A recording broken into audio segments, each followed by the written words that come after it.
So students, आज का जो हमारा टॉपिक है उसका नाम है सेंटर ऑफ मास। ये फिज़िक्स का टॉपिक है। इतने दिनों से मैथ्स की जो है टॉपिक डिस्कस कर रहे थे, आज फिज़िक्स का भी एक बहुत ही अच्छा खासा topic centre of mass discuss करने जा रहे हैं, क्योंकि ये जो टॉपिक है ये काफ़ी स्टूडेंट्स के लिए बहुत हार्ड पड़ता है। तो चलो इस टॉपिक को डिस्कस करते हैं। ये इसका पहला लेक्चर है जिसमें हम सबसे पहले डिस्कस करेंगे डिस्क्रीट मास सिस्टम। पहले मैं आपको सेंटर ऑफ मास के बारे में थोड़ी इन्फॉर्मेशन दे देता हूँ। सेंटर ऑफ मास किसी भी सिस्टम का वो पॉइंट होता है। हम एक पॉइंट मान लेते हैं जहाँ पे हम पूरे के पूरा जो मास है उसको कंसंट्रेटेड मान सकते हैं।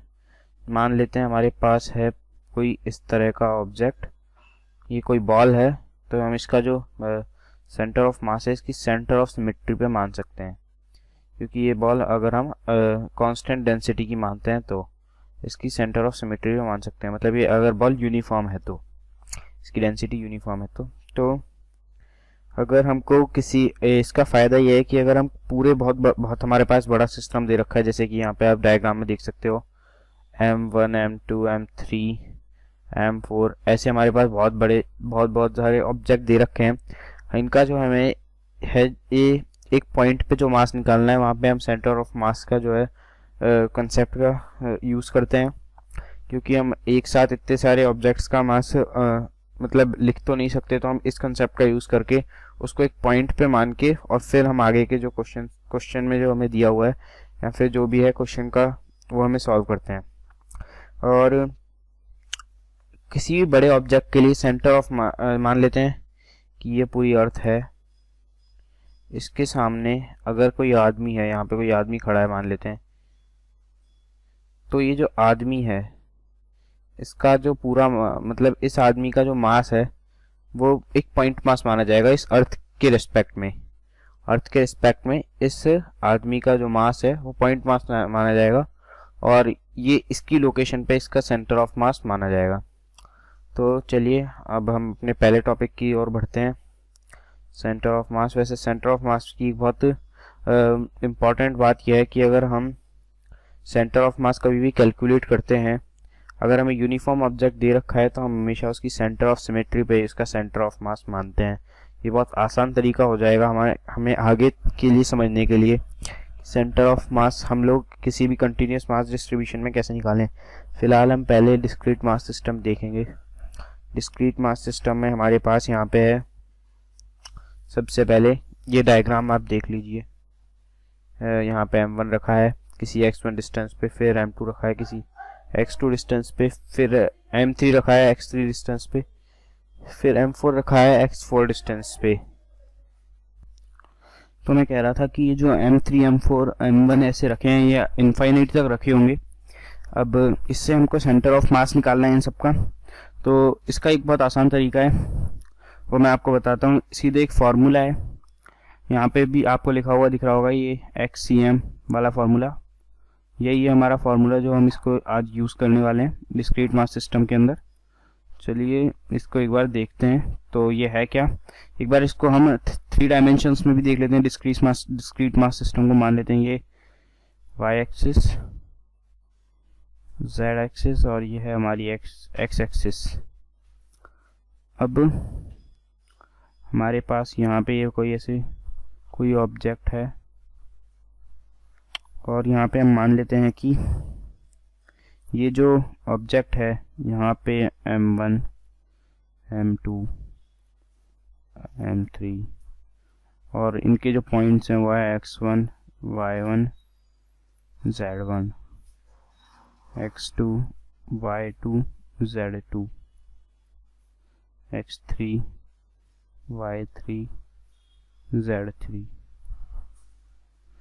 ऐसे ये पॉइंट्स हैं हमारे पास और हमको जो सेंटर ऑफ मास निकालना है वो इस ओरिजिन के अलोंग निकालना है। तो इसके लिए कैसे करेंगे हम, मान लेते हैं ये R वेक्टर है, R2 वेक्टर, R3 वेक्टर और ये हमारा R1 वेक्टर। अच्छे से नहीं दिख रहा है आपको, एक और बार मैं आपको यहाँ पे एक अलग से दिखा देता हूँ। M1 M2 M3 और ये हमारा 3 डायमेंशनल प्लेन है, 3 डायमेंशनल जो है सरफेस। यहाँ पे ये ओरिजिन है हमारा, तो ये जो है ये है हमारा R2 वेक्टर, R1 वेक्टर और ये R3 वेक्टर। तो अब इसको हम कैसे निकालेंगे कि हम सबसे पहले जो R वेक्टर है, सेंटर ऑफ मास वाला जो R वेक्टर होगा, मतलब कि सेंटर ऑफ मास से कितनी डिस्टेंस पे इन तीनों मासेस का जो है मास लाई करता है, या फिर किस पॉइंट पे हम इसको अज्यूम कर सकते हैं कि इस पॉइंट पे तीनों का मास कंसंट्रेटेड है। तो ये R वेक्टर सेंटर ऑफ मास हमें ये बताएगा। तो इसका है m1 R1 vector plus m2 R2 vector plus m3 R3 vector. अब मान लेते हैं यहाँ पे हमारे पास बहुत सारे मास होते कुछ इस तरह से, तो उसी तरह से हमारे जो ये R3 वेक्टर ये एडअप होते जाते हैं, जैसे कि आगे m4 R4 वेक्टर ऐसे और ऐसे इनफाइनाइट तक, या फिर जितना भी हमारा है वैल्यू है उतनी, और नीचे इनके जो sum of masses m1 plus m2 plus m3 plus m4 sum of masses से डिवाइड हो जाएगा। अब ये भी जाएगा जहाँ तक जितनी एंटिटीज़ हैं ये उतनी एंटिटीज़ तक ऐसा होता होगा।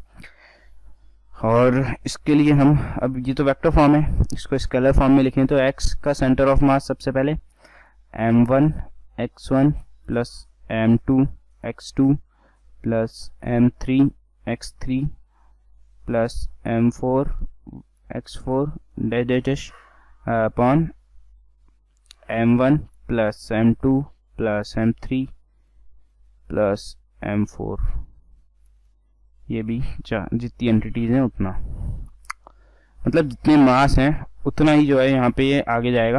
और जितने डिस्टेंसेज ऑब्वियसली जितने मास होंगे उतने डिस्टेंसेज होने वाले हैं। और यहाँ पे y centre of mass m1 y1 plus m2 y2 plus m3 y3 plus m4 y4, ये भी हमारा जो है जितनी एंटिटी से उतना m1 plus m2 plus m3 plus m4 test. तो ये हमारा यहाँ तक। अब एक बार z का भी यही होगा, z centre of mass equal to m1 z1 plus m2 z2 plus m3 z3 plus m4 z4 dash upon m1 plus m2 plus m3 plus m4 dash. तो ये जो है हमारे वेक्टर, मतलब ये डिस्टेंस बताएंगे अलोंग दिस ओरिजिन। इस origin से जो है मान लेते हैं हम इस ओरिजिन पे हैं, हम इस ओरिजिन पे खड़े हैं, तो हम इस ओरिजिन से देखेंगे कि हमसे कितना डिस्टेंस दूर इसका सेंटर ऑफ मास है। इसको एक क्वेश्चन के थ्रू समझते हैं कि यहाँ पे जो है हमारा m1 जो है वो ओरिजिन पे रखा हुआ है, और m2 जो है वो x एक्सिस से ओरिजिन से l डिस्टेंस दूर x एक्सिस पे ही रखा हुआ है। तो हमें इनका सेंटर ऑफ मास बताना है। तो सबसे पहले इसको आप ट्राई करो, वीडियो को चाहो तो पॉज भी कर सकते हो।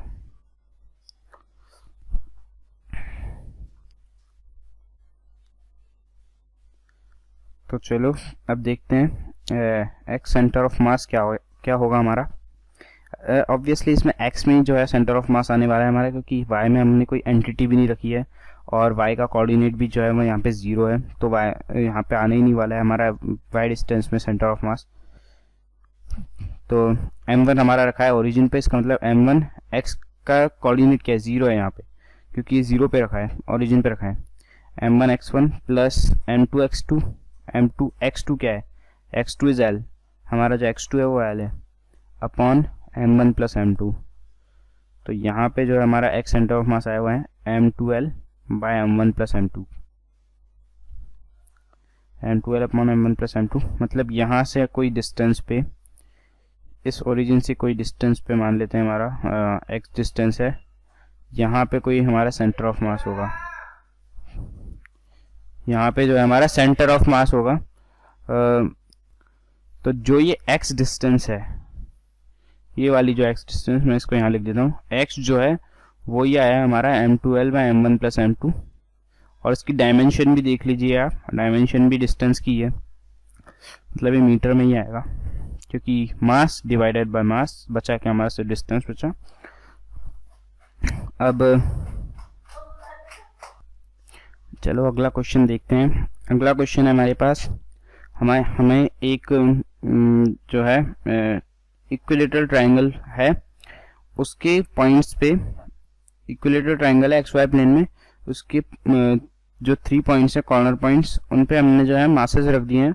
एक मास है m, एक है 4m और एक है 2m, और इक्विलेटरल ट्रायंगल है तो हमको इसमें बताना है कि इसका centre of mass x axis के अलोंग, एक तो एक्स एक्सिस के अलोंग कितने कहाँ पे होगा, एक्स एक्सिस में centre of mass for centre of mass of X axis, centre of mass of Y axis, या फिर along Y axis, centre of mass of X axis and centre of mass of Y axis. तो centre of mass of X axis और centre of mass of Y axis हमको बताना है, या फिर centre of mass of along Y axis और X axis बताना है। तो इसको हम कैसे करेंगे, सबसे पहले आप इसको ट्राई करो एक बार, मैं तो बता ही दूंगा। ये डायग्राम आपके सामने है,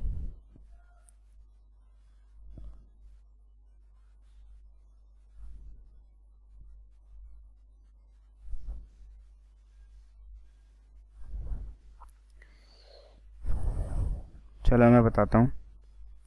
अभी तक सॉल्व नहीं किया होगा, लेकिन अब आप आगे खुद देख लेना। मैं एक बार इसको जल्दी से सॉल्व कर देता हूँ, आप चाहें तो पहले वीडियो को पॉज भी कर सकते थे। सॉल्व करते हैं इसको हम। तो हमारा जो ट्रायंगल है उसके पहले हम एक्स सेंटर ऑफ मास निकालेंगे। उसके लिए हमें सबसे पहले एक्स कोऑर्डिनेट्स देखनी पड़ेंगे। एक्स कोऑर्डिनेट्स क्या क्या हैं, एक्स और वाई कोऑर्डिनेट्स दोनों ही देख लेते हैं, काम आएंगे। तो इसका तो है 0,0, इसका है 0,l, और इसका जो है हमें निकालना पड़ेगा, क्योंकि ये एंगल हम मानते हैं 60 डिग्री है और ये 30 डिग्री है। तो 60 डिग्री 30 डिग्री कैसे है, क्योंकि यहाँ पे जो है इक्विलेटरल ट्रायंगल है और ये बाइसेक्टर है, इसलिए ये 60 डिग्री और 30 डिग्री है। तो यहाँ पे m और वहाँ पे 4m रखा हुआ है। तो सबसे पहले हम देखते हैं कि इसकी अगर ये l है तो हमें क्या निकालना है, l cos 30 degree, l cos 30 degree, जो कि है हमारा √3l/2। तो इसका मतलब कि हमारा जो y डिस्टेंस है वो तो है, x डिस्टेंस है वो तो l/2 है, और ये है √3l/2। बहुत ही इजी सिंपल था। अब इसको हम सॉल्व करते हैं। सबसे पहले हम m रखेंगे। m किस पे रखा है, 0 पे रखा है हमारा, m जो है वो 0 पे रखा है, m इंटू 0 प्लस जो 2m है, यहाँ पे मैंने गलती कर दी, सॉरी, एक सेकेंड, यहाँ पे जो है ये l और ये 0, सॉरी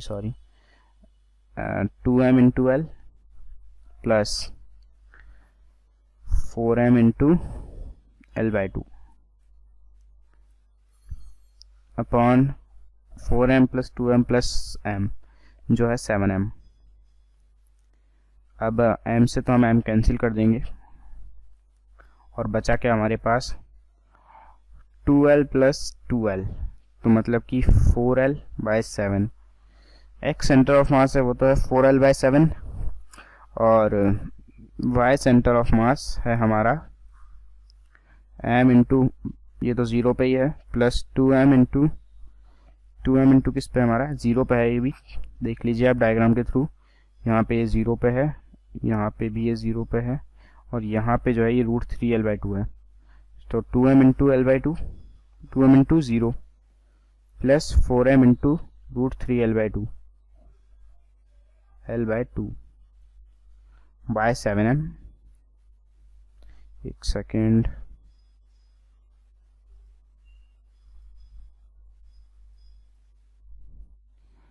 तो ये जो है हमारा √3L/2 अपॉन 7m। अब ये क्या आएगा हमारा, 2 से 2 कैंसिल, m से m कैंसिल, तो ये आएगा हमारा 2√3L/7, 2√3L/7, क्योंकि ये 0 और ये भी 0। अब एक और क्वेश्चन जो है बहुत फेमस क्वेश्चन है, उसको हम एक बार देख लेते हैं। HC वर्मा का क्वेश्चन है। ये जो क्वेश्चन है इसमें हमसे पूछा है कि find the x coordinate of the centre of mass of the system. तो यहाँ पे जो है हमारा ये जो रेड डॉट से आपको दिख रहा है, एक सेकंड में गलती से हो गया,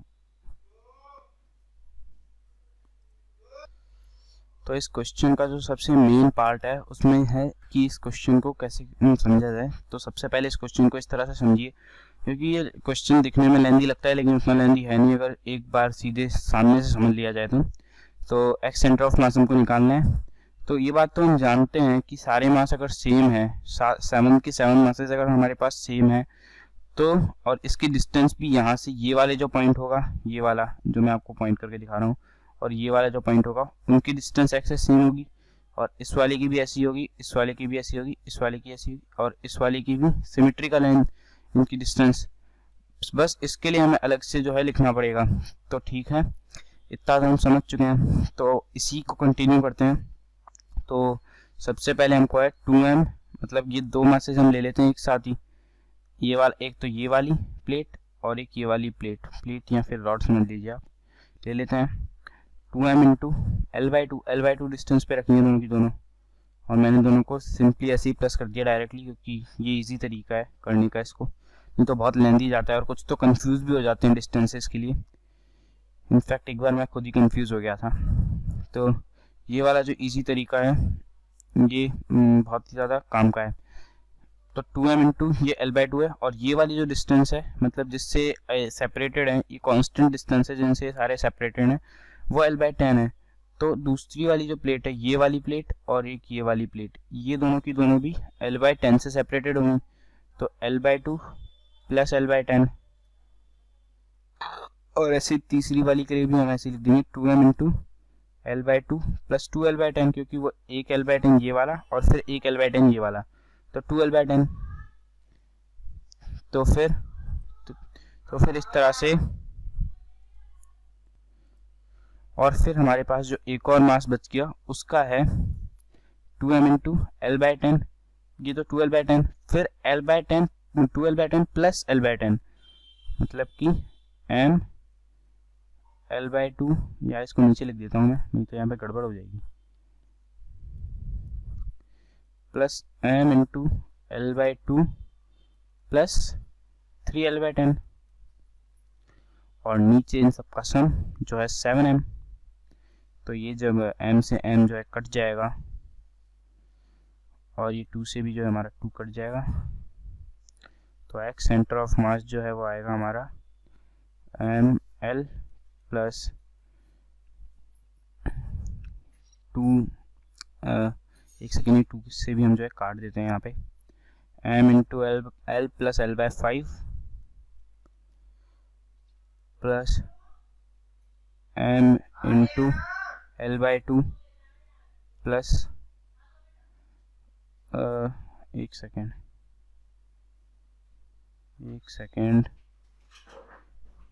L प्लस जो है ये हमारी आएगी L/10, एक सेकेंड, 2 से 2 कटा है, 2L/5,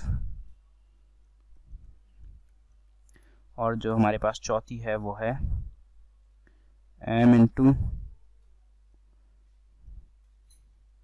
5L plus 3L equal to 8L by 7m, और m से हमने काट दिए थे ना सारे, एक और बार काट देते हैं क्या जा रहा है।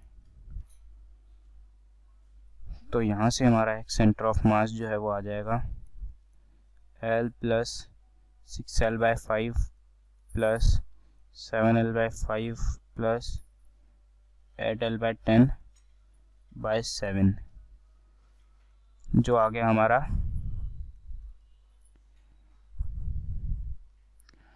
10L plus 2 into 6 that is 12L plus 2 into 7 14L plus 8L into 7।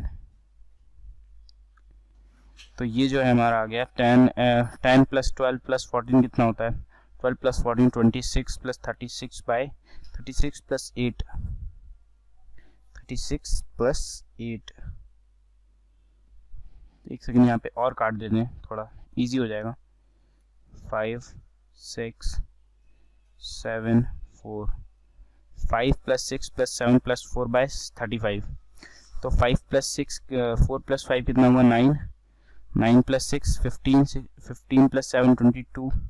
तो ये आ गया 22L बाय 35। तो जो हमारा एक्स सेंटर ऑफ मास है वो है 22L बाय 35। इसी के लेक्चर को इसी वाले इस टॉपिक को हम अगले लेक्चर में भी कंटिन्यू करेंगे। अगर आपको ये वीडियो पसंद आया तो इसको लाइक कर देना और चैनल को सब्सक्राइब कर देना और वीडियो को शेयर कर देना। ये बहुत ज़्यादा बड़ी प्रायोरिटी है क्योंकि बहुत सारे बच्चों को पता ही नहीं होता और फिर वो बड़े बड़े वीडियोस देखते हैं छोटे से टॉपिक के लिए, उनका टाइम बचना चाहिए। Thanks for watching.